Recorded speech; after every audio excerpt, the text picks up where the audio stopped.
పన్నులు సక్రమంగా వచ్చేటట్టు, ఆదాయ వనరులు సక్రమంగా ఉండేటట్టు, అట్లాగే జీతాలు దాని లోపే ఉండేటట్టు చూసుకుంటే, అంటే వచ్చే ఆదాయం, పోయే ఖర్చు. పోను డబ్బులు మిగిలితే రెవెన్యూ మిగులు.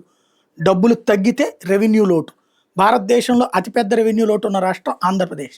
46,000 కోట్ల దాకా రెవెన్యూ లోటు ఉంది. అంటే ఆదాయానికి మించి ఖర్చులే కాదు, అప్పులు చేసినా కూడా చాలనంతుంది.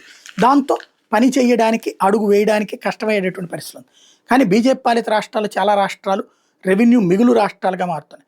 ఉత్తరప్రదేశ్ ఒకప్పుడు రెవెన్యూ లోటు రాష్ట్రం, ఇవాళ రెవెన్యూ మిగులుతో ఉంది. దాదాపు 15,000 కోట్ల పైన రెవెన్యూ మిగిలింది. రేపు ఎలక్షన్స్ టైంకి సంక్షేమ పథకాలు ప్రకటించడం సులభం. అట్లాగే మహారాష్ట్ర రెవెన్యూ మిగులుతోంది. అందుకని అక్కడ లాడ్లీ బహీన యోజన అనేటటువంటిది మహిళలకి డబ్బులు ఇచ్చే పథకాన్ని పెట్టగలిగారు.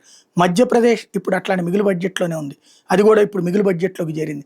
అంటే మిగులు రెవెన్యూలోకి, మిగులు బడ్జెట్ కాదు, రెవెన్యూలోకి చేరింది. కాబట్టి రెవెన్యూ ఆదాయం ఉంది కాబట్టి అక్కడ కూడా సంక్షేమ పథకాలకు గుజరాత్ అట్లాగే ఉంది. మిగతా రాష్ట్రాలను కూడా డెవలప్ చేసుకునేటువంటి దిశగా అడుగులు పడుతున్నాయి.